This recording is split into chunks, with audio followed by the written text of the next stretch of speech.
დაბაჩავში მიმდინარე გაზიფიცირებასთან დაკავშირებული სამუშაოები დღეს ენერგეტიკის ministrმა დაათვალიერა კომპანია სოკარ ჯორჯიას მიერ ჩაისუბანსა და ბუკნარში დაახლოებით 1600 აბონენტისათვის საშუალო წნევის მიწისქვეშა გაზსადენის გაყვანა იგეგმება.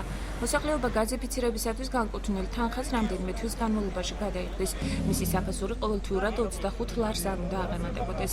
კახი კალაძის თქმით, სოკარ ჯორჯიამ გაზიფიცირება ქვეყნის მასშტაბით 2015 წლის ბოლომდე უნდა დაასრულოს და იმედს გამოთქვამს, რომ კომპანია სამუშაოებს არ გააჭიანურებს, რაშიც მას გაზისა და ტრანსპორტირების სახელმწიფო კომპანიაც დაეხმარება. საქართველოს ენერგეტიკის მინისტრის თქმით, სოციალურად დაუცველ ოჯახებისთვის გაზიფიცირებასთან დაკავშირებული შეღავათები ამ ეტაპზე არ იგეგმება. წელს სადღაც 65,000 აბონენტის გაზიფიცირება მოხდება მთელი ქვეყნის მასშტაბით და 2015 წლის ბოლოსთვის სრულად დასრულდება გაზიფიცირების სამუშაოები.